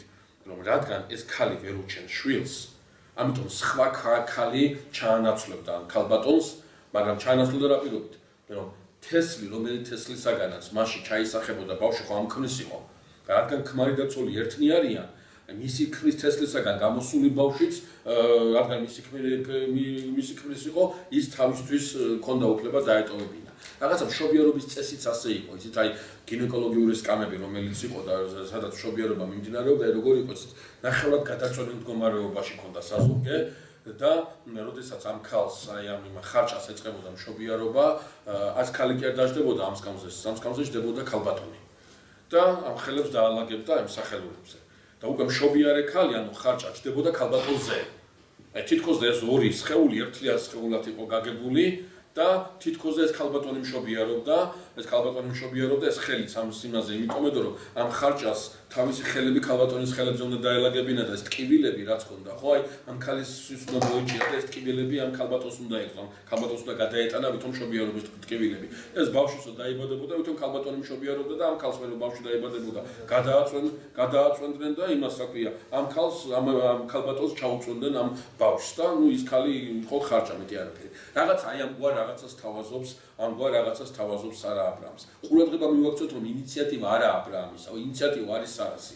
ინიციატივა მოდის სარასგან. ანუ სარა რაღაცნაირად აი აქ ფიქრობენ, ამ ადგილას ფიქრობენ, სწორედ რომ აბრაამმა გამოცხადება უთხრა სარას, რომ მე შვილიერი ვიქნები, ანუ შენ კი არ იქნები შვილიერი, მე ვიქნები შვილიერი, ღმერთმა ჩემზე თქვა რომ შვილიერი იქნები და სარა ისე როგორც თავის დროზე აბრაამი, რომელმაც უთხრა სარას რომ ყველგან სადაც მივარ შენ და უნდა გამოაცხადო ჩემი თავი და ეგვიპტეში ეს მათ გააკეთეს და ემსახურონ საფრთხო განგებულებას, აი ახლა სარა გამოდის როგორც განგებულების სახური და აბრაამს ეუბნება, რადგან შენ შვილიერი უნდა იყო, რადგან ღმერთმა შენ შვილიერება გითხრა, მე თანამშრომელი, თანამოღვაწე უნდა ვიყო ამ განგებულების რეალიზებისა და შედი ჩემ ხევალთან და მისგან შეიქმნები შენ შვილიერი, ანუ შენი შვილიერება ამით იქნება გაცხადებული. მეგობრებო, კიდევ ერთხელ გეუბნებით, ინიციატივა სარასია და აბრაამის არ არის. აბრაამმა იცის რომ შვილიერი გახდება, როგორ გახდება, ეს არ იცის, მაგრამ იცის რომ შვილიერი გახდება. აი ახლა რადგან სარა შესთავაზებს, აბრაამი ისევე როგორც ფიქრობდა რომ დამასკოელი ელიაზარი უნდა ყოფილიყო მისი შვილობილი, მაგრამ სხვა რამეა გამოირჩია ღმერთმა, ახლა ფიქრობს რომ სწორედ ეს არის საფრთხო განგებულება ეგვიპტელი იმისაგან, რა ქვია, აგარისაგან მას შეეძინება შვილი და სწორედ ამაზე ელაპარაკა ღმერთი, რომ ეგვიპტელი აგარისაგან ვინ შეეძინება, ის გამრავლდება, ეგვიპტელი აგარისგან ვინ შეეძინება, აი სიმრავლე დაიმკვიდრებს აღთქმულ მიწას და ეგვიპტელი აგარისგან ვინ შეეძინება, აი ამ მოდგმიდან, ამ სიმრავლიდან გამოვა ის, რომელიც აკურთხებს ქვეყნიერების ყველა მოთხოვნას, ანუ მოვა მესია. ამიტომ აბრაამი შევა, ეს ეგვიპტელი აგარი ვინ არის? ეს არის საკუთრება სარასი, რომელიც გამოატანა იმან, რა ქვია, ფარაონმა სარას გამოატანა ეგვიპტიდან. შევა აბრაამი აგართან და აგარი დაორსულდება, ანუ აშკარა გახდება, რომ აბრაამისა და სარას უშვილობის მიზეზი არის არა აბრაამი, არამედ არის დედაქაცი, არის სარა. აი აქ არის ძალიან საინტერესო თხრობა. ძალიან ცოცხალია ეს თხრობა. როდესაც დაინახა, როდესაც გაიგო აგარმა, რომ ფეხმძიმედ არის აბრაამისგან, წმინდა წერილში წერია, დამცირდა ქალბატონი ხევლის თვალში. ეს ძალიან საინტერესო მომენტია. იცით, რაღაცა აზრით ამ დამცირებას თვითონ წმინდა წერილის თხრობა გვიხსნის ჩვენ. როდესაც სარა მივა აბრაამთან და ეუბნება ასეთ რამეს. დამცირდიო ხევლის თვალში.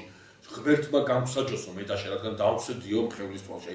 რაღაცნაირად აბრაამს აბრალებს იმას, რომ ეს დამცირება მოხდა ხევლის. ახლა რაზე უნდა იყოს ლაპარაკი? პირველი, ფაქტი არის ერთი. მეგობრებო, უშვილობა იყო წყევლის ნიშანი. ხალი რო იყო უშვილო, ეს ნიშნავდა რომ ღმერთმა დაწყევლა ის და აი ამ დედობის, აი ესის არ მისცა. აი ეს სიხარული არ მისცა. და აი ახლა აი ამ მომენტში, ხო? აი ამ მომენტში აშკარად ჩანს, რომ სარა არის დაწყეული და აგარია კურთხეული. თვითონ ეს მომენტი შეიძლება იყოს დამამცირებელი. თვითონ ეს რომ აგარი არჩეული და სარა აწყეული. სარა რომელიც ბოლომდე ემსახურება ღმერთს აბრაამთან ერთად. მაგრამ კონტექსტი, წმინდა წერილის კონტექსტი, რომელიც აი ამას ათქმევინებს, სარასაც უკვე გითხარით, რომ აბრაამთან მივა ჩივილით, ღმერთმა გამსაჯოსო მე და შენ დაუმცირდიო ხევლის თვალში, გვაფიქრებინებს იმას, რაც უკვე გითხარით, რომ აბრაამა ის მთელი ყურადღება, ის მთელი, ასე ვთქვათ, დამოკიდებულება, რაც მას ამ საოცარ ქალბატონთან, სარასთან ჰქონდა, რაღაცა აზრით გადაანაწილა აგარსეც. რაღაცა აზრით ეს ყურადღება გადაუნაწილა აგარსაც. რატომ? იმიტომ რომ კიდევ ერთხელ გეუბნები, ჩვენ ეს სხვა ადგილასაც გამოჩნდება წმინდა წერილში და ვნახავთ იქა. ჩვენ ვნახავთ რომ აბრაამს გონია, აბრაამი ფიქრობს, რომ ყველა გამოცხადება, რაც ღმერთმა მისცა მოდგმასთან დაკავშირებით და სიმრავლესთან დაკავშირებით, ეკუთვნის სწორედ აი ამას, რომელსაც აგარი ატარებს. შესაბამისად, აგარი მისთვის არის ის, რომელმაც უნდა უშუალოდ აღთქმისზე, და ამიტომაც ძალიან ბუნებრივია აბრაამმა ყურადღება გადაიტანოს იქიდან. სარა მეგობრებო, ჩვენ ამას ვნახავთ შემდეგ თხოვაშიც. ყველაფერს დათმობს.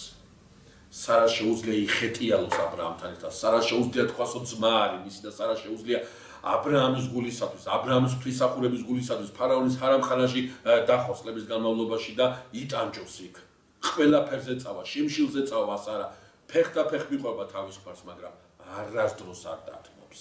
ხას უსვავა, არასდროს არ დათმობს იმას, რომ მისი სადიასახლისო დიდება, მისი სადიასახლისო პატივი ვინმე შეცვალოს, ვინმე იმასაც თქვა ჩაანაცვლოს, ან ვინმეს გადაუნაწილოს, ამას სარა არასდროს არ გააკეთებს. თითქოს და რაღაც აზრით სიჯიუტია.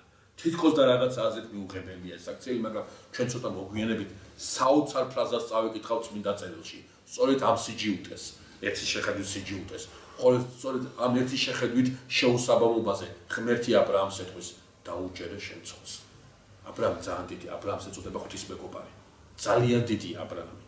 მაგრამ სარა იმდენად დიდია და იმდენად საოცრებაა, რომ აი თავის მეგობარსაც კი უნება ღმერთი, შენ რო ფიქრობ ისე კი არა. სარა რო ფიქრობს ისეა სწორი. საოცრებაა ეს ქალი. იმიტომ მე ხშირად ვამბობ ხოლმე და იმ დროს ჩემ სოციალურ გვერდზე დავდე. ჩვენ ერთმანეთში გვეშლება ხოლმე ორი ტერმინი. სხვა არის სიჯიუტე და სხვა არის სიმტკიცე. ანუ სარა კი არ ჯიუტობს აქ. სარა მტკიცე დგას აქ. რაღაცას მტკიცე დიცავს, ის შეიძლება რომელიც ბოლომდე გააზრებული არც ხონდეს, ამიტომ სარას სიმტკიცის სიდიადე ჩვენ ცოტა მოგვიანებით წმინდა წერილზე წარმოგვიდგება და თავის დროზე აუცილებლად მივაქცევთ ყურადღებას. აი აქ ამ ადგილას წმინდა წერილში წერია საოცარი პასუხი აბრაამისა. აბრაამი შეუძლია აბრაამს უთხრას, რომ შენ რა გიდა, შენ უშვილო ხარ, ღმერთმა ამისგან შექმნა შვილიერი. გამოცხადება სწორედ ამას მიმტკიცებს, რომ აი ეს უნდა იყოს ჩემთვის საზრუნავი, ამისკენ უნდა მქონდეს ყურადღება. აბრაამი შეუტრიალდება სარას და ეთქვის, შენ ხელშია შენი მხევალი, რაც გინდა ის უყავ. საოცარი რამეა, რას უსავს სარა აგარს? ხო აღარ გაახარებს, ხო გამორიცხულია, ხო არ მოასვენებს, ხო არ არსებობს რაიმე სიკეთეს მოეროდეს აგარი იმისაგან, სარასაგან. რატო აკეთებს ამას აბრაამი? და აი აქ საეკლესიო ეგზეგეტიკაში გვაქვს ერთადერთი აზრი, რადგან გონია აბრაამს, რომ აგარი ვისაც ატარებს წიაღში, ეს არის აღთქმის ძე, ეს არის ის, ვისაც ელაპარაკებოდა ღმერთი, მაშინ ამას ვინ დაიცავს? თვითონ ღმერთი დაიცავს ამას, სარა მას ვერაფერს ვერ გაუკეთებს. წმინდა წერილში წერია ასეთი სიტყვები, რომ მართლა შევიწროება დაიწყო სარამ აგარისა. და აგარზე ნათქვამია, რომ აგარი ადგება და გაიქცევა აბრაამის სამყოფილიდან, გაიქცევა იმ მიმართულებით, საიდანაც წამოვიდა ის, ანუ გაიქცევა ეგვიპტისაკენ. მეგობრებო, განსხვავება აგარსა და სარას შორის გახლავთ სწორედ ეს. აგარი ეგვიპტეში მონა იყო. და აი ამ მონობიდან გამოიყვანა ღმერთმა სარასთან ერთად და ეგვიპტე დაატოვებინა. ხოლო სარა ეგვიპტეში დედოფლობას ელოდებოდა და დედოფლობა დატოვა სარა. სარასა და აგარს შორის განსხვავება ეს არის, აგარი ეგვიპტეს ვერ დატოვებს ვერავით. აგარმა ეგვიპტე მენტალობაში წამოიღო, სულ ეგვიპტე უდევს twinში. როგორც კი შანსი გაუჩნდება, სულ ეგვიპტისკენ მიდის, სულ ეგვიპტე უნდა, ის მონობა უნდა, ის მდგომარეობა უნდა, ეგვიპტეს თავს ვერ დააღწევს აგარი. სარას დიდებულება კი ეს არის, რომ დედოფლობას კი რო შესთავაზონ ეგვიპტისა, სარას მენტალობაში, სარას აზროვნებაში ეგვიპტის ნასახი არ იქნება ასახული. ამიტომაც არის სარა განსაკუთრებული, ამიტომაც არის სარა დიდებული. ჩვენ ცოტა მოგვიანებით ამას ვნახავთ და ვიტყვით, რატო არ არჩია ღმერთმა ძე სარასი და რატო არ არჩია ღმერთმა ძე აგარისა და რატო აირჩია ძე სარასი. ჩვენ ვნახავთ და ჩვენ ვიტყვით ამას, ხაზგასმით ვიტყვით. ორივე შვილი აბრაამისა, აბრაამი ორივეს ერთად ასდის.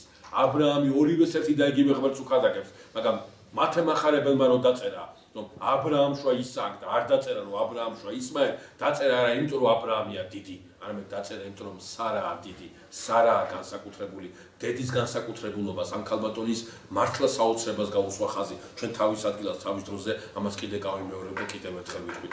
აი ახლა აგარი გაიქცევა ეგვიპტისაკენ და გზაზე აქვს გამოცხადება უფლის ანგელოსისა, რომელიც ასეთ რამეს ეთქვის. აგარ ხევალო სარასო, აი გამოცხადება იწყება ამიშნი. აგარ ხევალო სარასო. აგარმა არ უნდა და აგარს არ უნდა დაავიწყოს. აბრაამს ერთი კი არა, 100 შვილი რო გაუჩინოს. აგარი დარჩება სარას მხედრად. აქ არის ამ სტატუსს ვერ გაცდება, რატო? იმიტომ რაზეც ჩვენ უკვე ვილაპარაკეთ. აქ არის ეგვიპტურად ასრულებს, აქ არის ეგვიპტური მენტალობა, მონური მენტალობა, ძალიან ბუნებრივია, აქ არის სხვანაირად ვერ იასრულებს, ხოლო სარას ვერ მოერია ეგვიპტე, ვერ მოერია ეგვიპტის დიდებულება, ვერ მოერია ეგვიპტის პატივმა, სარამ ეგვიპტე არ გაიკარა, ამიტომ გამოცხადება იწყება სწორედ ამით. აგარ ხევალო სარასო. საკინოზები რას ნიშნავს? ტერმინი საკინოზე რას ნიშნავს? სარას მსახურებს, აქედან იქნება. რომ ის ვინ წამოვა, ხო, აგარიდან არის ისმაელის მოდგმა არის ეს არაბების ის არის და საკინოზები, ანუ სარას მსახურები აქედან მოდის, რომ აგარი დარჩება სარას ხევლად. აგარიანელებიც ამას უკავშირდება, აგარის შვილისგან ისმაილისგან წამოსულ მოდგმას. თვითონ გამოცხადების ფორმა იყო შინაარსზე ძალიან საინტერესო. აგარ ხევალო სარასო, საიდან მოდიხარ და სად მიდიხარ. ეს სად გახსოვთ ეს სიტყვა? პირველად არ ეხსენიება წმინდა წერილში, გახსოვთ ხო? კაინს სად არის შენი ძმა აბელი? ადამს სად ახავ, ხო? ეს სად ყოველთვის გულისხმობს არა ტერიტორიულ, არა დროსივცულ კოორდინატების მითითებას და მის ლოკალიზებას, არამედ გულისხმობს მენტალურად, აზრობრივად. რა წიაღს ტოვებ და რა წიაღში მიდიხარ. აბრაამის წიაღს როგორ ტოვებ და ეგვიპტეში როგორ მიდიხარ. არ შეიძლება აბრაამის წიაღს აჯობინო ეგვიპტის, ასე ვთქვათ, ეგვიპტის დიდი ისა ქვია მდგომარეობა. და ის ეთქვის, რომ ჩემ ქალბატონს გავურბივარო, სარას გავურბივარ. და უფლის ანგელოზი ეთქვის, დაბრუნდი უკან და ემსახურე შენ ქალბატონს. ვასშო, ვაჟი შეგეძინება. ისმაელს დააკრა მას. დიდზე დიდად გამრავლდება ეს. თავის ძმის პირისპირ ცხოვრობს. ყველა ხელი მის წინააღმდეგ და მისი ხელი ყველას წინააღმდეგ. აი, ეს წინასწარმეტყველება მართლა აგარისაგან წამოსული, ისმაილისაგან წამოსულ მოდგმაზე ზედმიწევის აღესრულება. მაგრამ ამ გამოცხადებაში საინტერესო ერთი ასეთი დეტალი. აგარმა გაიგო საინტერესო ამბავი, რომ ის რომ შვილს შობს, ამ შვილის მომავალი რას უკავშირდება. თავისი ძმის პირისპირ ცხოვრობს, ანუ ისმაელს მას შეეძინება, ვისგან? თავის თავაცხადია აგარმა ძალიან კარგად იცომა, ხო უკარო დაბრუნდება, ხო? აბრაამი მასთან ვეღარ შევა, ეს გამორიცხული, ანუ ვიღაცა კიდე უნდა დაიბადოს. მაგრამ ეს ვიღაცა მისგან არ დაიბადება, ვიღაცა სხვისგან უნდა დაიბადოს. და აი ამ შინაარსით, აი ამ ამბით, რომ მას ვაჟი შეეძინება, რომელსაც ძმა ეყოლება და ძმასთან დაპირისპირება ექნება, აი ამ ინფორმაციით აგარი ბრუნდება უკან, მას შეეძინება ვაჟი და აი მას რა ქვია, აბრაამი მას დაარქვევს იმ სახელს, რომელიც სახელითაც ანუ უფალი მას შეისმინა ესმა უფალს, ისმაელი და მას რა ქვია, ეს არის პირველი შვილი აბრაამისა, რომელსაც წმინდა წერილი ასახელებს. კი თქვა წმინდა წერილმა დაპირისპირებაზე, რომ ძმების პირისპირ ცხოვრობს. მეგობრებო, რა მინდა გითხრათ იცით? ისმაელს და ცოტა მოგვიანებით ისააკი რო გაჩნდება, ისმაელს და ისააკს ერთმანეთი არ წუნდათ. საკმაოდ მეგობრულად იყვნენ, საკმაოდ უყვარდათ ერთმანეთი, აბრაამი მათთან ერთად არის, მათთან ერთად აშენებს საკურთხეველებს, მაგრამ მათ მოდგმაში ნელ-ნელა ეს იძულებული წამოვიდა. საინტერესო რა არის იცით? ეს ორივე ქალი რაღაც ძალიან ძლიერი გენის მატარებელია. ძალიან ძლიერი გენის მატარებელია. ეს ზიზღი, ეს სიძულვილი ერთმანეთისა იმხელა ჰქონდათ, რომ შვილებში არ გამოვლინდა, მაგრამ მოდგმაში ისე გამოვლინდა, რომ დღევანდელ დღემდე ეს სიძულვილი, ასე ვთქვათ, არსებობს და დღევანდელ დღემდე ამ სიძულვილს აქვს თავისი გამოხატულება აი ამ ორ მოდგმას შორის. მოდი ამით დავამთავროთ ახლა ორ თავზე ვისაუბრეთ, ბიბლიის ორი თავი წავიკითხეთ, შემდგომი ისა რა ქვია, შემდგომი თხრობა იქნება ძალიან საინტერესო, ვისაუბრებთ სამი ანგელოზის, ანუ სამი სტუმრის მისვლაზე აბრაამთან, ვისაუბრებთ სოდომისა და გომორის დაქცევაზე და ვისაუბრებთ აბრაამის კიდევ ერთ მიგრაციასთან დაკავშირებით, რომელიც გენში იქნება იმასთან, აბიმელექ მეფესთან. ამით ახლა დავასრულოთ, რავის კითხვები თუ გვაქვს, შეგვიძლია კითხვას მოვასრულოთ. შეიძლება? კი, დავწოთ. ანუ ეს რო შევხედოთ გვერდით ამ აგარის პერსონაჟს უსამართლოდ მოიქცეთ. ანუ მისი რაც ნება იყო იქ არანაირი და პრინციპში რაც ფუნქცია დააკისრა თვითონ თავისმა ქალბატონმა ის შეასრულა და იმის გამო რაც დააკისრა ფუნქცია ის შეასრულა მერე ქმრის გამო ყურადღება იგნოთ მარტო ქმრისგან მე მისი შევიწროება ფოთის კითხვის სიტყვას გაწყვეტინებ ეს შეიძლება გამომჩა და უნდა გამომჩნოდა აგარს ამ ყურადღებას შესაძლებელია აბრაამის გამო გადატანება ყურადღება აგარს მისცა მოტივი რომ ქალბატონისთვის ზემოდან შეეხედა აქ არის აგარმა მართლა თავისი სტატუსის შესაბამისად მოქმედება არ დაიწყოს თუ გამორჩა ბოდიშვილის აუდიტორიის წინაშე ანუ აგარი მართლა შემდგომაც ვნახავ და გარდამოცემებიც ამას ადასტურებენ რომ აგარი ხევლის სტატუსში აღარ იქცევა იქ ხო ლოგიკური არ არის ლოგიკური თვითონ ხო ხევლის სტატუსში რო არჩება არ არის ხევლის სტატუსი ხო აღარ უნდა ქონდეს არ უნდა ქონდეს ეს ხარჯახება ხო კი მაგრამ ხევალია მაინც თანაცული არ არისო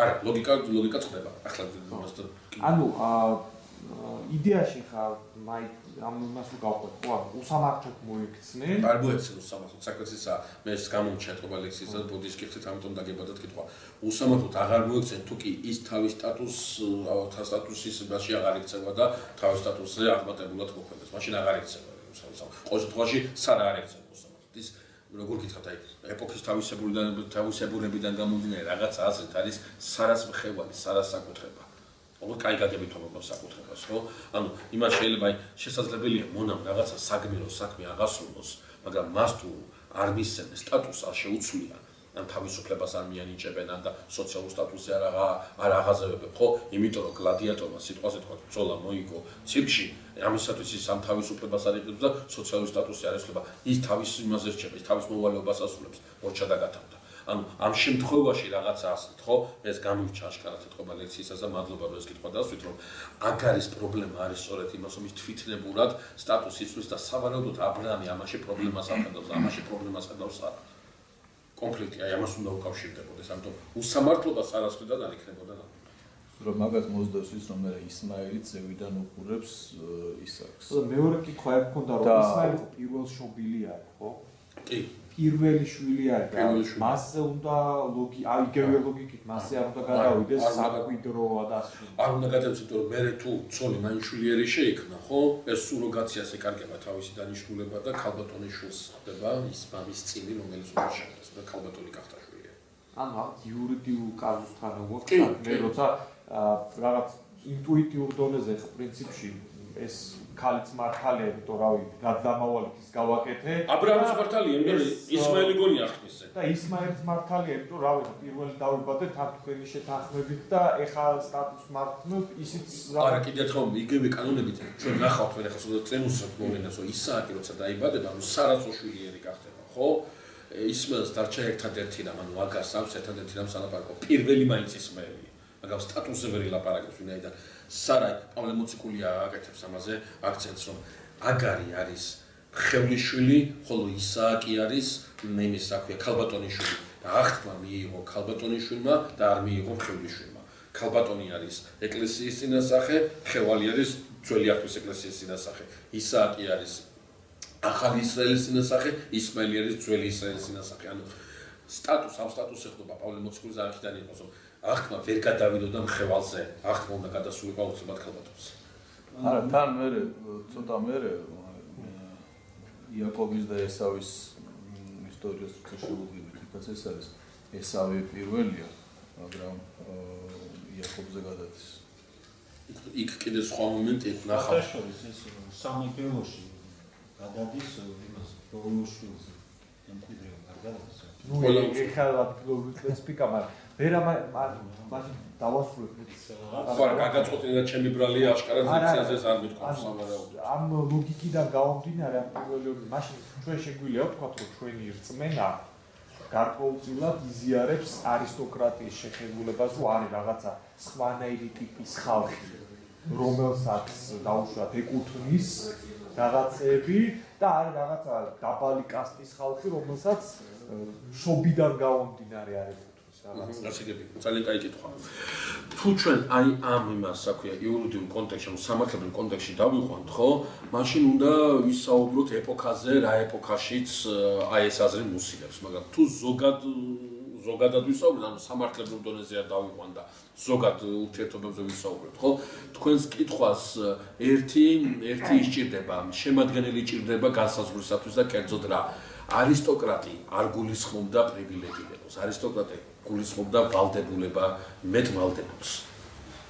ანუ როდესაც აი მაგალითად ნახეთ აი ძალიან ისეთი ცოტა ხმამაღალი ვის არის საქვია პარალელია, მაგრამ შემოვიტანოთ მაინც ეს პარალელი. აი იყო ყრმათა მსხვერპლებს შეწირვა, ხო? ნუ მსხვერპლები შეწირული. თქვენ როგორ ფიქრობთ, ვისი მსხვერპლ შეწირვა იყო? ყანაში ვიღაცა გლეხს შეუვარდებოდნენ და შვილი მაიტა უნდა დაგიკლაო? სისხლის განსხვავება როცა და ის არისტოკრატიული სისხლის არის და ეს დაბიოს სისხლის არის. ღმერთს ვიღაცამ დაბიოს სისხლს ვერ კატოს, არისტოკრატი უნდა კატოს სწორედ. განსაკუთრებით უნდა კატოს, მაგრამ არისტოკრატი როდესაც გამოდიოდა და ის ამბობდა რომ ამბობდა რა მიღებული ქონდა ეს სტატუსი რომ მას რაღაცა მაღალი სოციალური საფეხური ეკავა, ეს სოციალური საფეხური თვალების ბრიალს და ცხენების ჯირისკენ გულისხმობდა ვალდებულებას იმის წინაშე, რომელიც ამ სოციალურ საფეხურზე მაღლა არ იყო. შესაბამისად, ყველაზე ღმერთს გააჩნდა, ხო? ღმერთს გააჩნდა და პრობლემას გააჩნდა, რომელი პრობლემის აღმოფხვრისათვისაც ეს ხმა დაიკლებოდა. რაც უფრო დიდი იყო სათხოვარი და რაც ღმერთი ანაც უფრო მეტად გაბრაზებული იყო ღმერთი, მით უფრო მაღალი სისხლის წარმომადგენელი უნდა ყოფილიყო. ყველაზე დიდი სისხლი შეიძლება ყოფილიყო. მეფე თავისთავად უფლისწული. მეფის ძე თავისთავად ცხადია. აი ეს ის რა ქვია კონტექსტი. ნახე ძალიან საინტერესო რამეს გეუბნებით. კონტექსტი, როდესაც კულტმსახურებისას ქურუმი ისერავს იმას სხეულს. ეს ატო ისა ტყიდილი რომ მიიყენოს, იმიტომ კი არა. ისო სისხლს ღვრის ღმერთისათვის მღვდლის სისხლი, ეს არის განსაკუთრებულად ყურადღებიანი, ის აბსის ყურადღებას მიაქცევს. ანუ სისხლის თეორია, რომელსაც ჩვენ გავეცადით, რომ აი გეს უნდა დაუგესოს ქუსლი, არისტოკრატია სოციალურად დამახინჯებული ნიშნით აქ წამოვიდა სწორედ, რომ სისხლით ვალდებულებას იღებდა არისტოკრატი. მაგრამ ამ სისხლი იყო გაშინა არსებული. ამიტომაც ცოტა მოგვიანებით, როდესაც წარმართი გაიგებს ასეთ ამბავს, რომ ღმერთმა თავისი ძე, ღმერთის ძე, ანუ ღვთისძემ დაღვარა სისხლი, წარმართს ესმის ძალიან კარგად, რომ განსაკუთრებულ სისხლზე აქვს საუბარი. ამაზე ძვირფასი სისხლი ვერ იქნება, ვინაიდან ეს აი დამსხვრეული მოგონებების სახით იდგა ასეთი რაღაცა, რომ ღმერთი განსაკუთრებულ სისხლს შეიწირავს და ღმერთის შვილზე დიდი სისხლი და წმინდა სისხლი ვის ექნება, ხო? ანუ წარმართი ამას იუდეველი სხვანაირად უსვენს, მაგრამ წარმართი სხვანაირად უსვენს ამას. ამიტომ არისტოკრატიაზე როცა მაქვს საუბარი, ამიტომ გითხარი, თუ სამართლებრივ იმაზე გამიხილავთ, მაშინ ეპოქალური ჩარჩოებში უნდა გამიხილოთ აუცილებლად, მაგრამ თუ კი საზოგადოებრივი ურთიერთობის პლანზე გამიხილავთ, ხო, მაშინ არისტოკრატია რას ნიშნავს ეს უნდა გავიაზროთ. როდესაც არისტოკრატზე მაქვს საუბარი, მაგ თვალე ბრიალად მახუჭუჭა, იმას აქვია, თვალ ჟუჟუნა და ცხენზე შემომჯდა, რაინცი არ მაქვს საუბარი. საუბარი მაქვს იმაზე, ვინც არის ვალდებულებები დატვირთული. რომ თუა ომში ჯერ თავისი შვილები ულაგია და მერე მიდიან ეს გლეხის შვილები. თუ არის მსხვერპლ შეწირვა და ძვირფასი სისხლია საჭირო, გლეხის შვილი კი არ იკლება, ამის შვილი იკლება. და აი ეს, გლეხიც ხედავს ამას და დაბალ სოციალურ იმაზე დგომი ხედავს ამას, პატივი უჩნდება, ანუ აი ეს რა ქვია, ის არისტოკრატი არის ის, ვინც ჩემი იმისათვის, რა ქვია, კარგად ყოფნისათვის თავის შვილს წირავს, თავის მდგომარეობას წირავს, თავის თავს წირავს. მაგალითია ის არისტოკრატი. ამიტომ არ უჩნდება ამ გლეხს თუ გაუჩნდა იმისი აზრი, მე რატო არ უნდა ვიყო, ვითომ ეს უფლება არ უნდა მქონდეს. უწინაეს ყოვლისა უჩნდება არა უფლებები მიწებზე, უფლებები ფულზე, უფლებები სოციალურ მდგომარეობაზე, არამედ ჯერ მას უფლებები უნდა გაუჩნდეს თავის გაწირვაზე, თავის შვილის გაწირვაზე. ეს არ ნიშნავს თავისთავად ცხადია, რომ გლეხის შვილი ომში არ მიდიოდა და როგორ არ მიდიოდა, მაგრამ თავისი დანიშნულება ჰქონდა. ის დიდი სისხლი იყო, განსაკუთრებული სისხლი იყო და ის გაცილებით წინ იდგა. ამ სისხლთან აქვს, ამ სისხლით იზომება ეს ყველაფერი. მერე თავისთავად ცხადია სიმახინჯეში გადაიზარდა. და დღეს კიდევ უფრო დიდი სიმახინჯე. როდესაც შეიძლება ვიღაცამ არისტოკრატიაზე ილაპარაკოს და სულ არ დაუკვირდეს იმას, რომ არისტოკრატი უწინაეს ყოვლისა გულისხმობს ყველაზე თავდადებულს, ყველაზე პასუხისმგებელს და არა ყველაზე მაღალი სტატუსის და ყველაზე მეტი უფლებების მქონეს. ამიტომ გითხარით, რომ თუ ჩვენ სამართლებრივ იმით განვიხილავთ, მაშინ ეპოქას შევეხოთ, ეპოქის სული. და თუ საზოგადოებრივ, ანუ ზოგადი იმით განვიხილავთ, მაშინ ეს საზომი უნდა იყოს, ვალდებულების საზომი უნდა იყოს. აი იმაზე ვქია, აი რაღაცას ვაპარაკობ აგარზე და სარაზე. ჩვენ აი ისე ჩანს, რომ აბრაამს გონია, რომ სწორედ აგარის შვილი იქნება ის ახულის შვილი მომენტში. კი, თავიდან გონია ნამდვილად, კი. ასევე სარასაც ეს გონია. აი, სარას ეს გონია პრინციპში უნდა ეგონოს, მართალი ხარ. და ამ პირობებში, როცა ჩვენ ხედავთ, რომ აი თქვა ისეთ დღეში ჩააგდო, აქ არის გაიქცა ზივიტეში. ისე ჩანს, რომ არაფერი განსაკუთრებული არის, ვთქვათ, ღვთისმოსაობა თუ განსაკუთრებული სათნოება სარასე ამაში არ ჩანს. და მე თვითონ ამის კითხვის დროს შეიძლება ისეთი შევიდგინე, რომ მისი განსაკუთრებულობა უბრალოდ არის მის წარმომავლობა. ანუ ის არის ერთი გვიტები წარმომავლობით, მეორე არის იგივე სახლიდან, ასე ვთქვათ, საიდანაც ადამი იგივე ძირის არის და ამ სარაც აბრამის ხო, ანუ ამ განსაკუთრებულობას ხედავ კითხვის დროს, მაგრამ როცა ხო ხედავ რომ მაგალითად სარამი ამ აზე დღეს ჩააგდო ის ადამიანი ვისგანაც იდეაში ყველა ერის მუცელში ყავს ის აღქმული ძე ამის წარმოდგენით და ის აგდებს რაღაც უდაბნოს სადაც შეიძლება შეჭამონ ლომები. ხო, ის არ აგდებს, აბრაამი აგდებს, აბრაამი წირავს, მაგრამ მე აბრაამის სანასტერო გადასცემს, უბრალოდ სარა ისე ანუ აგარე თვითონ გარბის. არც ერთხელ ჩვენ აგარის წასვლას იმიდან რა ქვია აგარის წასვლას სახელად მეორეჯერაც ვნახავთ ის გაცილებით სასტიკია ის გაცილებით მძიმეა და ის გაცილებით რთულია და რატომ ამას ჩვენ ცოტა მოგვიანებით ვახსენებთ მაგრამ არც ერთხელ არ ხდება ასე ვთქვათ გაგდება ამ სიტყვის პირდაპირ მნიშვნელობით მეორე შემთხვევაში არის გაშვება და ამ გაშვება როგორ იქნება ჩვენ ძალიან საინტერესო მომენტ შევეხებით და ვნახავთ მაგრამ ეს მოგვიანებით და ამ შემთხვევაში გაგდება არ არის ამ შემთხვევაში აგარი თვითონ გადის ინიციატივა კი ეს ინიციატივა პროვოცირებულია სანასახარეს წასახად მაგრამ ასე ვთქვათ აგარი გარბის ანუ აგარს მიაჩნია რომ რაღაც საოცრებას ატარებს ის მუსკით ღმერთი მიხედავს მას და ახლა სარა გააგდებს სარა შეავიწროებს თუ არა ღმერთი მასთან არის მაინც რაღაც აზე თქვენი კი აბსოლუტურად გასაგებია მაგრამ ნახეთ ყურადღება რას მიაქციოთ ყურადღება მივაქციოთ იმას რომ კი აგარი ახლა აბრაამის თვალსაზრისითაც სარას თვალსაზრისითაც რაღაცა აზრით აგარის თვალსაზრისით აღქმულს ატარებს ანუ ატარებს ვიზეც ღმერთი იზრუნებს ვიზეც ღმერთი იზრუნებს თითქოს ამას არ აქცევს ყურადღებას არა და ყურადღებას არა აქცევს სხვა რამეს რაზე ჩვენ ცოტა მოგვიანებით ვნახავთ ძალიან კარგ ადგილას ვნახავთ ამას რომ სარასათვის აგარის საქციელი არ არის შესაბამისი საქციელი, რასაც შეიძლება ის უწესრიგებულობა ახდეს, სადაც არის ღვთის განგებულება დაანახებდა სარას. სარას სხვა რამე შეხედავს ღვთის განგებულებას. მე მესმის თქვენი კითხვა. მაგრამ ქალური კონფლიქტის დაბალი რაღაცა ცხოვრებისეულად რასაც ვეჯახებით ყოველ არის ქალური კონფლიქტი და იმიტომაც გითხარი ძალიან ცოცხალი თხრობა შემოდის მეთქი და უფრო მეტიც. მე ახლა ეს არ მითხოს, მაგრამ დავაკვირდეთ, ხო? ღმერთთან გამოსაზრდოს მეტაშინო. რა უნდა აბრაამისგან? თვითონ არ უთხრა შედი. აი, რა უნდა აბრაამისგან? ჩვეულებრივი კალური სტის. ხარა, ახლა ამ შემთხვევაში იმასთანაც არ გაუჩნდება შვილი და გონია რომ აბრაამის ბრალია. არ მგონია, გიო, არ მგონია. იცით რა არის, ვერაფრით ვერ დავიჯერებ, რომ აბრაამსაც და სარასაც ეგონა რომ ხევლისგან დაიბადებოდა მესია. ნუ აი, ნუ ეს ვერ დაიჯერებდა შენი პირადი დამოკიდებულება, შეგიძლია შენი პირადი დამოკიდებულებათაც დატოვო, მაგრამ როდესაც საუბარია რომ ღმერთი ეუბნება აბრაამს, რომ შენ შეგეძინება შვილი და წმინდა ხო და წმინდა მაშინ აუცილებლად აბრაამმა იცის რომ მას შვილი შეეძინება და რატო ვერ იჯერება მას? ხარი ვისგან? თავარია ვისგან, ეს სხვა საკითხი სხვა მხარეა. აბრაამსაც და სარასაც რო ჯერა რომ შვილი შეეძინება, აქ უეჭველია ყველაფერი. უბრალოდ მონისგან როგორ შეიძლება რომ დაიბადოს მესია, ამას ვერ ხვდები. ამას ჩვენ ვერც მივხვდებით, თუ არ გავითვალისწინებ შემდეგ ხობას, რომელთანაც ჯერ არ მივსულვარ. აბრაამი, როდესაც გაიგებს რომ სარა შვილი შეეძინება, იმ დროსაც კი ისმაელზე ლოცულობს. ჯერ ისმაელი გონია ეს ყველაფერი, ვინაიდან სარა უშვილოა კიდე დიდი ხნის განმავლობაში. აბრაამს გამოცხადებები ჩვენ წმინდა წერილში კი მივყვებით, აი ყველა თავში გვა გამოცხადება, მაგრამ წლებს თუ გადავხედავთ, ხო? შეიძლება 13 წელი გავიდეს და აბრაამს გამოცხადება არ აქვს. და აბრაამი წინა გამოცხადებით ცხოვრობს.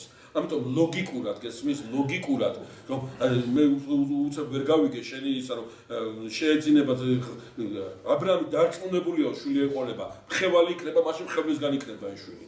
რატომ ხევლისგან რა პრობლემაა? აბრაამ სანამ ის ისმაელი გაჩნდებოდა, დამასკოელი ელიაზარი ეგონა, საერთოდ ის მესიანური ხაზი. საერთოდ მონა. იმას რა ქვია, და აბრაამ აქამდე იცის რომ ის არის რა ქვია, იკურთხეოდიან შენ და მე ყოველი ტომნი ქვეყანისანი. ეს აქამდეა აბრაამთან ნათქვამი, უცებ აბრაამი ღმერთს ეუბნება, რომ დამასკოელი ელიაზარი იქნება, ვის დაემკვიდროს მის მოთმას. როგორ არა, თავისუფლად შეიძლება ეს. უბრალოდ ჩვენ სარაში ვხედავთ რაღაცა ისეც, მე მესმის ძალიან ისე ცოცხალი ხაზი არის ხო მაშინ მნიშვნელოვანი ებრაული ტრადიცია არის ეს პაპირუსის პოპში შემოწება. არა ეს შემოდის მოგვიანებით არა. ისააკი არის ძე აბრაამისა და რაც ეს არის.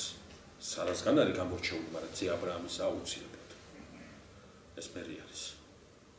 იმიტომ რომ ძალიან აქტიური ამას დაუკვირდა, ახლა გასაგებია რასაც ამოვიდა და აბრაამი გადაგებულია ამაზე. გადაგებულია გამოცხადების გარშემო ცხოვრობს, გამოცხადების გარშემო რეალიზმის მისიაზე, გამოცხადების იდეაში ცხოვრობს და თუ ეს ხელისგან იქნება, ღმერთს უნდას. იმიტომაც აი უბრალოდ კაი ახლა ვიტყვი შემდეგ ლექციაზე მითოდა ეს მეთქო, მაგრამ ახლა ვიტყვი ჩვენ ნახავთ საოცარებას. აბრაამა ყველა შვილი, ნუ დანარჩენები მესამე ქალისგანაც ეყოლება და იმ ქალდის შვილებთან დაკავშირებით ვერაფერს ვერ ვილაპარაკებთ, მაგრამ ორთან რადგან ის გააკეთა, ვფიქრობთ რომ იმათანაც ამას გააკეთა და ყველა შვილს ასწავლა სიკვდილი. აი სიკვდილით გააცნო ღმერთი. აი ღმერთი როგორ არ უნდა დაიუწყო, სიკვდილთან ურთიერთობით მიიღო აი ეს მონოთეისტური გაკვეთილები მისცა სიკვდილით. აი წიგნი გადაუშალა, რომელსაც სიკვდილი ერქვა. ჩვენ ნახავთ, მივადგენთ ამას. ნუ აი სხვანაირია რა, სხვანაირად უყურებს, აი გამოცხადებაში ცხოვრობს, გამოცხადებით აზროვნებს, გამოცხადებით ჯის, აი ყველაფერი აქვს გამოცხადებაში ამ კაცს. და ამიტომ აი ამ გადასახედიდან მე ხვდები შენახა ამ გადასახედიდან ლოგიკურად, ხო? ლოგიკურად. სინამდვილეში ის იქიდან იყურება, იმ გადასახედიდან იყურება. თქვენ გქონდათ კითხვა და დავუსრულე. ისააკის შთამომავლები არიან ღვთისთვის შეულიერი ებრაელები რომელი? არა, ასე მოვიტყვით, ანუ რჩეულ. არა, როგორ ვერ ვიტყვით, უბრალოდ იმას აქვს, რა გარჩევა მიცეთ. თქვათ რას ნიშნავს რჩეულობა და რას ნიშნავს ღვთისათვის რჩეულიერი. აი დღეს ღვთისათვის რჩეულიერი ვინ არის? ქრისტიანები.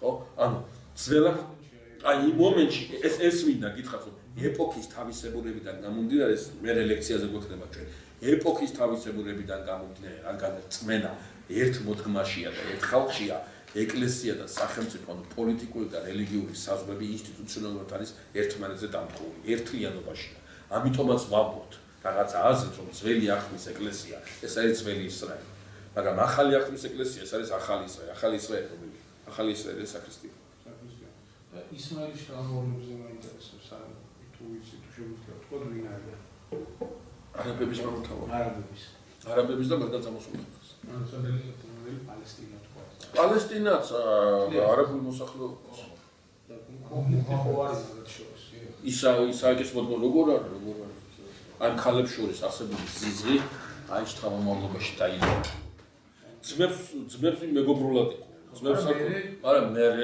ნუ აი